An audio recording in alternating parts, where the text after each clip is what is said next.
네, 안녕하세요. 오늘 배울 내용은 유럽과 아메리카 시민혁명이 되겠습니다. 유럽과 아메리카 시민혁명 중에서도 영국의 혁명, 그리고 아메리카인 미국의 혁명에 대해서 배워볼 거고, 다음 시간에는 프랑스 혁명에 대해서 배워보도록 하겠습니다. 자, 먼저 영국 혁명 보도록 할게요. 선생님 미리 체크를 해놨고, 여러분들은 이 부분에 대해서 이렇게 형광펜으로 또는 색연필로 체크를 하시면 되겠습니다. 같이 읽어보도록 할게요. 자, 16세기 이후에 영국에서는요, 지주층인 젠트리와 시민계층이 성장하게 되었습니다. 라고 써있죠. 이 시민계층은 다른 말로, 요우먼이라고 부릅니다. 혹시 다른 문제집을 풀 때 요우먼이라고 하는 이런 단어가 나오면 시민계층이라고 보고 푸시면 돼요. 이 젠트리와 시민계층은요, 엄청나게 큰 부를 지게 되었고, 돈을 많이 가지게 되었고, 목소리가 점점 커졌고, 정치에 입문하게 됩니다. 의회에 진출을 하게 되는 거죠. 근데 이 사람들의 그 당시에 종교가요, 대부분 청교도인이었다라고 봅니다. 이 청교도는 우리가 1학기 때 배웠던 종교개혁, 칼뱅파 기억하실 거예요. 그 칼뱅파. 에서 이 칼뱅파가 영국으로 가면 청교도라고 불리게 되거든요. 이 청교도인들이 당시에 영국을 지배했던 의회계층, 젠트리와 시민계층이었다라고 보시면 됩니다. 네, 이 사람들의 목소리가 굉장히 커졌고 의회의 권한이 굉장히 큰 상태였던 이 영국은요. 당시에 왕권이 아무리 강했어도 의회의 권한도 만만치 않게 셌거든요. 그러니까 왕이 정치를 하게 되면은 늘 항상 누구와 함께 하냐면은 이 의회와 함께하는 체제였어요. 그래서 당시에 헨리 8세든 엘리자베스 1세든 메리든 어떤 왕들이든 항상 의회의 권한을 무시할 수가 없었습니다. 근데 당시에 이 왕권 체제가 끊기고 제임스 1세라고 하는 왕이 등장을 하면서 그 당시에 의회의 체제를 몰랐던 거죠, 이 사람은. 그래서 전제 정치라고 하는 거를 행하게 돼요. 황제권을 굉장히 강화하는 정치를 펼치게 됩니다. 그것이 이제 문제가 된 거죠. 의회의 권한, 목소리가 컸는데 의회를 완전하게 무시하고 다른 정치를 행한 거니까. 자, 한번 볼게요. 여러분들 우리 교과서에는요, 황제 2명이 등장을 해요. 여기 보시면 찰스 1세가 등장을 하게 되고요. 그 다음에 제임스 2세가 등장을 해서 이 두 황제는 좀 기억을 해둘 필요가 있지만 다른 두 황제 제임스 1세, 찰스 2세는 건너뛰도록 하겠습니다. 어쨌든 간에 그 당시 영국의 시민혁명이 일어났을 때에는요, 제임스 1세부터 찰스 1세, 찰스 2세, 제임스 2세 순으로 등장을 하게 됩니다. 왕들이. 여기 지금 보실게요. 자, 여기 체제를 지금 정리해놨는데 당시 정치는 의회고요. 종교는 청교도입니다. 그리고 이 지체찰제 황제들은요. 당시에 전제 정치를 강화를 했고 의회를 철저하게 무시를 했어요. 종교는 로마 가톨릭을 믿기 위해서 누구를 계속 탄압하면 청교도인들을 끝까지 탄압을 했죠. 자, 이러한 상황입니다. 이런 상황에서 찰스 1세가 전제정치를 행하면서 의회를 무시하자 늘 항상 권력을 쥐었던 의회는 기분이 나쁠 수밖에 없어요. 그럼에도 불구하고 황제니까 엎드려 청하건대라고 하는 권리청원을 제출하게 됩니다. 이 권리청원의 내용은요. 의회의 입장도 좀 고려해주세요. 의회의 동의도 좀 받아주십시오라고 하는 내용이 담겨져 있어요. 그래서 의회의 동의 없이라고 하는 내용이 담겨져 있는 청원서를 제출합니다. 의회의 동의를 좀 받아주십시오라고 하는 간곡한 청원이었죠. 그래서 이 찰스 1세가 이걸 좀 들어주는가 싶었어요. 의회의 말을. 그런데 다시 의회를 탄압하기 시작을 했고요. 거기에 대해서 의회는 당연히 반발을 할 수밖에 없었습니다. 그래서 찰스 1세를 지지하는 왕당파와 의회파가 충돌을 하게 되었고 이 의회파를 이끌었던 크로멜이라고 한 사람이 의회파를 결국에는 왕당파의 승리로 가져오게 돼요. 그래서 찰스 1세를 처형을 하게 되고요. 공화정을 수립을 하게 됩니다. 이게 청교도 혁명입니다. 여러분들이 역사 공부를 할 때 이 혁명이라고 한 단어가 붙으면요. 성공을 했다라고 보시면 돼요. 레볼루션이 써있으면. 근데 이제 만약에 실패를 했다라고 하면 개혁 또는 반란이라고 하는 명칭이 붙어요. 어쨌든 간에 완벽하게 체제가 왕정에서 공화정으로 바뀌었기 때문에 우리는 혁명이라고 봅니다. 자, 그러나 이 크로멜이라고 한 사람이요. 다시 자기만의 독재 정치를 펼치고요. 문제는 뭐냐면 이 사람이 굉장히 검소했다라고 얘기를 하죠. 그러니까 사치를 하나도 부리지 않았다고 해요. 근데 사치 하나도 부리지 않은 건 좋은데 이거를 자기 혼자 하는 건 좋은데 많은 국민들한테 옷도 사지 마, 뭐 파티도 열지 마, 술도 마시지 마 이런 청렴 결백에 대한 뭐 그런 정치를 펼쳤기 때문에 많은 사람들이 크로멜의 독재 정치에 불만을 많이 품었다라고 보시면 됩니다. 그래서 이 사이 즉 다시 말해 제찰찰제 왕 사이에는요 이 크로멜이 등장을 했고 이 크로멜이라고 한 사람이 완벽하게 독재 정치를 꿈꿨는데 이 사람이 죽고 난 다음엔 다시 한번 왕정이 부활을 하게 되죠. 거기서 찰스 2세가 등장을 했고 그 다음 세 제임스 2세가 등장을 하게 되는 겁니다. 근데 제임스 2세 또한 이전 황제들과 마찬가지로 의회를 무시했고 청교도를 탄압을 한 거예요. 그래서 의회는 결국에는 청원을 했는데도 말을 듣지 않으니까 이제 아예 폐위를 시켜버리고 제임스 2세 딸인 메리와 남편 윌리엄을 데리고 와서 공동 왕으로 앉히죠. 그리고 이 사람들한테 약속을 하나 받아냅니다. 어떤 약속을 받아내냐면 권리 장전이라고 하는 약속을 받아내요. 이것 또한 의회의 권한 없이는 더 이상 이제 황제가 스스로 무언가를 할 수 없다라고 하는 그런 말입니다. 그러니까 황제가 늘 항상 의회와 함께 의회의 동의를 구해야 된다라고 하는 그런 문서에 도장을 찍게끔 만드는 거죠. 그리고 입헌군주제라고 하는 토대를 마련하게 되는데 황제가 왕권이 강했을 때는요. 자기의 말이 곧 법이었어요. 그래서 이 사람을 죽이고 싶거나 이런 정책을 하고 싶으면 그냥 도장을 꽝꽝꽝 찍으면 바로 시행이 되는 시스템이었는데 황제가 어떤 잘못을 했을 때에도 또 황제가 어떤 정책을 펼치고 싶을 때도 늘 영국의 헌법 안에서만 가능하다는 겁니다. 그래서 영국의 헌법이 왕보다 더 강하다라고 하는 입헌군주제의 토대를 마련하게 됩니다. 이게 더 나아가서는 이제 어떤 시스템이 발현하게 되냐면 왕은 군림하나 통치하지 않는다. 왕이 있지만 더 이상 정치체제에 간섭하지 않겠다라고 하는 현재 영국 정치 시스템이 마련이 되게 돼요. 그래서 영국의 현재 여왕인 엘리자베스 2세가 정치에 참여하지 않고 그러니까 존재는 하지만 정치엔 참여하지 않는 명예직이고요. 오로지 의회의 대빵인 총리가 모든 권한을 정치적인 시스템을 가지고 있죠. 그래서 현재 영국의 정치 시스템을 마련하게 된 계기가 영국혁명입니다.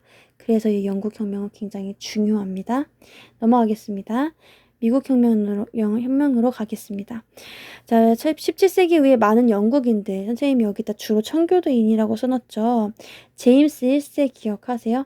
여기 위에 보시면 제임스 1세가 있는데 이 제임스 1세 때부터 끊임없이 청교도인들을 탄압하니까 영국에 살던 청교도인들이 대부분 이 북아메리카로 넘어오게 됩니다. 왜냐하면 청교도를 끝까지 믿기 위해서 종교적인 자유를 가지기 위해서 그리고 북아메리카에 가봤더니 금이 굉장히 많이 나오는데 금을 캐면 우리는 떼부자가 될 수 있을 거야 라고 하는 마음, 경제적인 이익을 찾아서 이 북아메리카로 이주를 하게 되죠. 그리고 이들은 13개의 식민지를 건설을 하게 되고요. 여기서 자신들만의 그런 나라들을 만들어 나가게 됩니다. 자치라고 하는 거 스스로 자자 써가지고 스스로 통치한다는 얘기입니다. 그런데 이렇게 평화롭게 자기 마음대로 살고 있는데 영국의 조지 3세라고 하는 왕이 등장을 하면서 이 식민지들의 적극적인 정책을 펼치기 시작을 해요. 왜냐하면 그 당시에 영국은 7년 전쟁이라고 하는 전쟁에 빠져 있었고 이 전쟁을 하기에는 국가의 돈이 많이 들어갔던 거죠.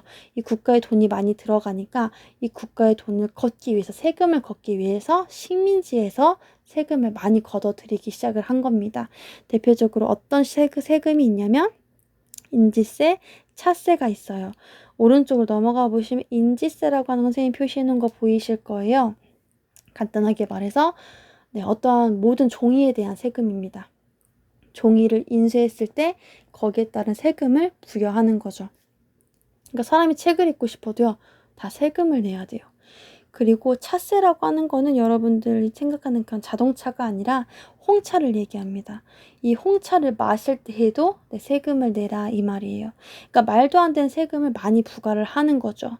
그러니까 당연히 늘 항상 행복하고 자기들 마음대로 살았던 식민지 입장에서는 화가 날 수밖에 없는 거예요. 그래서 뭐라고 얘기하냐면은 대표 없는 곳에 과세할 수 없다라고 얘기를 하는 거예요. 이게 무슨 말이냐? 영국 본국에는요, 현재 13개의 식민지의 대표들은 없어요. 그런데 영국의 그 13명의 식민지 대표들이 없는데 영국의 본국, 그러니까 영국에서는 회의를 열어요. 그래서 인지세, 차세 이런 각종 세금을 만드는 거지. 만들어가지고 세금을 매긴다고 하니까 아니 우리 대표들은 거기에 참석하지도 않았어. 심지어 거기 영국에는요 우리 대표들 살지도 않잖아요. 그러니까 대표가 없는 곳에 우리는 세금을 낼 수 없습니다라고 하는 말을 하는 거예요. 그래서 저항을 했어요. 그럼 이렇게 저항을 할 때쯤 되면 영국은 아, 이거 좀 너무 내가 잘못했나라고 생각을 하고 아예 다 세금을 폐지해주면 좋은데 모든 거 인지세까지 다 폐지를 하면서 무엇만을 끝까지 남겨놓냐면은 이 차세만을 끝까지 남겨놓는 거죠. 이 차세만 홍차세만 남겨놓는 거죠. 그러니까 더 이상 식민지인들은 어쩔 수 없이 저항을 크게 일으키는데 그게 뭐냐면은 보스턴 차 사건이라고 하는 겁니다. 이 보스턴 차 사건이라고 하는 거는 옆에 보시면 보스턴 항구에서 영국의 선박이 주둔을 하고 있었어. 근데 거기에 홍차가 굉장히 많이 실려 있었거든요. 근데 홍차라고 하는 거는 여러분들 녹차밭 가시면 알겠지만 녹찻잎을 따가지고 그걸 말려요. 말려가지고 그거를 우려내서 마시는 게 녹차잖아요. 근데 이 말린 잎들을 차곡차곡 쌓아가지고 진짜 거의 1톤급으로 박스 상자에 담아가지고 그걸 다 배에다 실어놔서 무역을 하려고 다른 나라에 팔려고 했던 거죠. 그 선박에 있는 홍차를 다 갖다 바다에 더 집어 던지는 거죠. 그래서 바다에서 진짜 홍차가 우러나와서 진짜 홍차 바다가 돼요. 그 정도로 많은 홍차를 다 바다에 던져버립니다. 그러니까 보스턴 차 사건이 일어나니까 영국 정부는요 굉장히 화가 많이 납니다. 그래서 보스턴 항구를 봉쇄시켜버리고요. 막 매사추세츠에서 일어나는 자기들만의 선거, 그러니까 식민지인들의 선거까지 다 무효화시키고 영국인들 직접 파견하는 정책까지 펼치게 됩니다. 강경한 정책을 취하였죠. 사람들이 서로 대화를 통해서 풀면은 서로 이렇게 물러날 줄도 알고 다가갈 줄도 알면은 문제가 되지 않는데 계속 이렇게 서로 자기들의 입장만 주장을 하게 되니까 결국엔 전쟁으로 번지게 되는 겁니다. 그래서 식민지 대표들은요, 대륙회의라고 하는 걸 엽니다. 이 단어 기억하십시오. 대륙회의를 열어서 여기 안에서 영국한테 항의를 해요. 어떻게 너네가 그럴 수 있어? 우리가 이렇게까지 얘기했으면 너네도 물러났어야지 라고 하는 얘기를 합니다. 그래서 너네 영국 상품 더 이상 사지 않겠어. 영국 상품 보이콧. 영국과의 통상 단절. 통상하지 않겠습니다. 이런 것들을 주장을 하게 되고요. 결국에는 식민지 민병대와 영국군이 충돌하면서 독립전쟁이 발발하게 됩니다. 그리고 대륙회의에서 워싱턴을 총사령관으로 임명하고요. 그 유명한 독립선언문을 발표를 하게 되는 겁니다. 그래서 싸움이 일어나게 됐는데 당연히 식민지는 영국한테 질 수밖에 없었겠지, 초반에는. 왜냐하면 그 당시 영국은 해상으로선 최강의 강대국입니다. 모든 전쟁에서도 계속 승리를 이끌었고 항상 늘 싸워왔던 나라예요. 그런 나라는 당연히 질 수밖에 없었는데 워싱턴이라고 하는 사람이 이제 전략을 잘 짰고요. 그리고 영국과 항상 라이벌이었던 프랑스가 영국이 꼴보기 싫으니까 이 식민지의 편을 들어주는 거죠. 그러면서 전세가 역전이 됩니다. 그래서 아메리카는 독립을 인정받게 되는 거죠. 독립을 이룬 13개의 주는요. 3권 분립이라고 하는 거 여러분들 아실 거예요. 행정권과 입법권과 사법권 3개의 권력으로 분립시켜서 독재가 일어나지 않게끔 하고요. 연방주의라고 하는 거는 여기 여러분들 오른쪽에 보시면 여기 지금 미국의 국기가 보이실 거예요. 13개의 별이고 지금 현재는 52개인가 51개인가 있다고 해요. 이 별들 연방 국가들입니다. 그러니까 미국은요 큰 완벽한 독재가 아니라요 각각 주를 담당하고 있는 그런 사람들이 있고 이 주는 자치적으로 운영이 됩니다. 그러니까 뉴욕이든 버지니아든 여러 가지 주들이 다 로스앤젤레스 등등등이 다 이제 각각 움직이기 시작을 한다는 거지. 자, 이렇게 보시면 될 것 같고, 독립을 이룬 13개 주들, 여기 13개 주는 삼권분립 연방주의, 그리고 공화정의라고 하는 체제를 갖춥니다. 그래서, 대통령이 있죠. 헌법을 제정했고요. 워싱턴이 초대 대통령으로 선출이 됩니다. 네, 여기까지 보시면 넘어가도록 하겠습니다. 간단합니다. 선생님이 표시하는 대로 여러분들 표시하시면 될 것 같아요. 자, 권리정전이라고 하는 거, 권리청원이라고 하는 거 다 누구의 승인이 없으면 안 돼? 의회의 승인이 없으면 안 돼요. 즉 다시 말해서 의회의 승인이 항상 필요한 겁니다. 군주는 의회가 정한 법 안에 속해 있다라고 하는 의회 중심의 입헌 군주정이 확립이 되는 겁니다. 그리고 미국 독립선언문과 프랑스 인권선언에도 이 영향을 미칩니다. 영국의 독립선언문을 함께 보실게요. 1776년이고요. 모든 사람 평등하고요. 생명권 있고요. 자유권 있고 행복 추구할 수 있어요. 그리고 정부의 정당한 권력 다 누구 거? 네, 시민들 겁니다. 국민들 거예요. 그리고 국민들이 입장에서 마음에 들지 않으면 그 정부 형태 바꿀 수 있어요. 없앨 수 있어요. 탄핵시킬 수도 있어요. 그리고 새로운 정부 조직하는 것도 다 누구의 의무야? 네, 국민의 권리다라고 얘기하는 겁니다. 미국 헌법도 한번 보실게요. 현재 상원의원, 하원의원 있죠. 미국은. 그리고 행정권은 누가 가져? 네, 미국 대통령 가져요.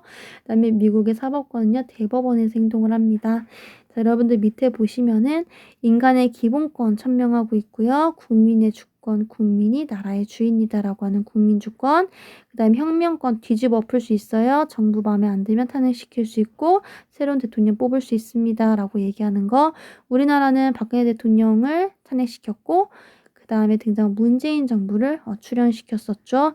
그 다음에 연방주의 삼권분리 설명해드렸고요. 미국 혁명은요. 영국으로부터의 독립혁명입니다. 그리고 세계 최초로 민주공화국을 탄생시킨 시민혁명이었습니다. 라고 하는 의의를 가집니다. 네, 오늘 수업 여기까지 할 거고요. 네, 수고 많으셨습니다. 선생님이 나눠준 활동지 열심히 풀어보시고 다시 한번 복습하도록 할 거고요. 오늘 배운 내용들은요. 흐름을 타는 게 중요합니다. 그리고 각자 각 중간중간에 있는 전지정치, 권리청원 이런 단어들도 같이 기억해 주시면 좋을 것 같아요. 네, 수고 많으셨고요. 다음 시간에 프랑스 혁명 배워보도록 하겠습니다. 수고하셨습니다.